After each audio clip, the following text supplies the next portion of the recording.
Hey folks, I'm Owl, this is Yarn Owl Reads, and this is my TBR video for the Latinx book bingo and the Prideathon. So, despite having absolutely no intention to participate in readathons, I've decided I'm going to participate in two in the next month. The first one is Latinx book bingo.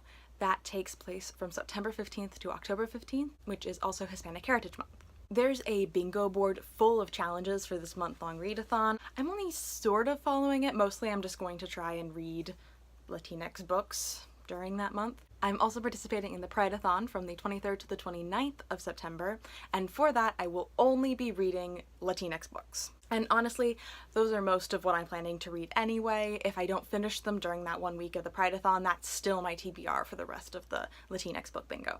So first and foremost, I am planning to listen to Labyrinth Lost by Zoraida Cordova and read by Almari Guerrera.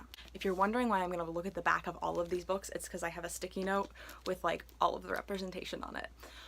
So this book features a bisexual main character who is Ecuadorian and also a bruja. She does not want to be a witch, she does not want to have any magical powers, and so right before her death day she tries to do a spell to get rid of them and instead actually gets rid of her entire family, and so she has to go on an adventure to get them back from this like alternate dimension sort of purgatory space, I think, that they end up. For Prideathon, this is going to cover recommendations from the host. I asked on Twitter what the Prideathon hosts would recommend for Latinx queer books, and this one came up. And for the Latinx book bingo, this covers a bisexual main character, science fiction and fantasy, and it has on-cover representation. Next, I'm really excited to get to When the Moon Was Ours by Anna Marie Mecklemore. If I do end up listening to this one, it is narrated by Raviv Ullman and Bailey Carr. And so this one has two main characters. One of them is demisexual and Latina, and the other is a trans Pakistani man. And so in this one, the lady main character, Miel, I believe is how you would say that, has roses growing out of her wrists, and main character Sam does something with the moon. He's known for the moons he paints and hangs in the trees.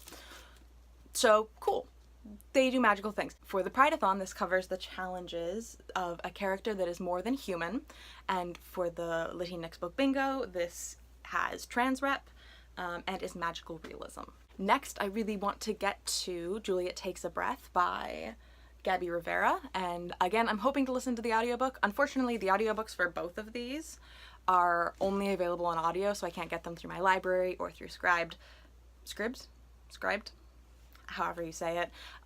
So those two might be ones I try and read with my eyeballs. We'll see how that goes.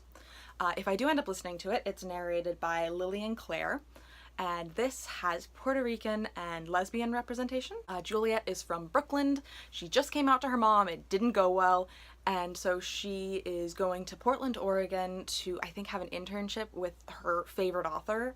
And it's a book about what intersectionality means in queerness, in feminism, in race things. So it's been highly recommended for years. I've been meaning to get to it. This is probably the hardest hitter that I'm going to try and read. So fingers crossed for that. For the Prideathon, this covers the challenges of read a book that was written in 2016 or before, or that was published in 2016 or before, and read a book that's less than 300 pages. So actually all of them fit into read a book that's less than 300 pages, but this is just the one that I decided I was going to put with that challenge. And for Latinx book bingo, this has a female-female romance. I don't know if Juliet ends up in like a romance, but I know that there are female-female romances in the book, and I know she flirts with women, so I'm gonna count that. It also covers contemporary or romance and representation on the cover. Additionally, there is a challenge for the Prideathon to read a book that's more than 400 pages, and that's just not gonna happen, so I'm skipping it. And the last book I want to get to for Prideathon is Down by Contact by Santino Hassel. And as you can see, I don't have a physical copy of this one. I'm going to be listening to it through Scribd, and it is narrated by Alexander Sandis. The main character of this representation, he is gay, black, and Creole, and the love interest is bisexual and Puerto Rican. This follows two football players. This is the second book in a companion series, but I'm just jumping straight to this one because I wanna. So he just came out as gay in solidarity of his teammate who just came out as bi from the last book. Yeah, he ends up getting into this fight on the field with another team member, and they both end up getting suspended from a certain amount of games, and they have to do community service together. And so it's just, it ends up being this hate to love romance. Hate to love is a trope that I really, really like when it's done well. My two moods as of this spring and summer are like queer sci-fi and queer sports stories, and I'm getting both of these in such large quantity that I'm really excited. This is also very much an adult romance book. From what I hear, it's very steamy, so know that going in. For the Prideathon, this covers the challenge of a book released in 2018. And for Latinx Book Bingo, this has male-male representation, it has on-the-cover representation, and it is contemporary or romance. And finally, the last book that I really want to get to for the Latinx Book Bingo, and it doesn't fit in with Prideathon, is The Poet X by Elizabeth Acevedo.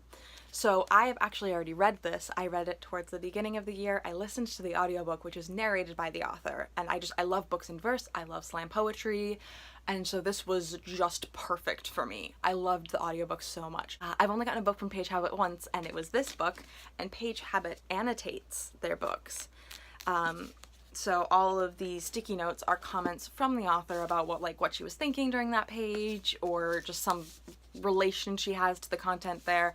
And so I am so excited to be reading this again with all of the annotations.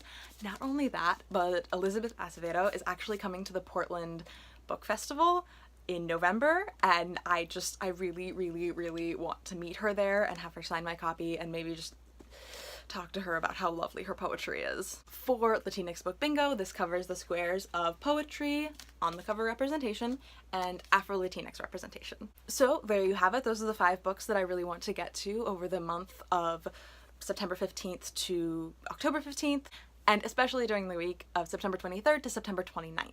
So if you're participating in either of these readathons, let me know below. I would love to see what other people are reading, or if you've read any of these and have some thoughts that you would like to share. I will link all of the books below, as well as the creators of the Latinx Book Bingo and Prideathon.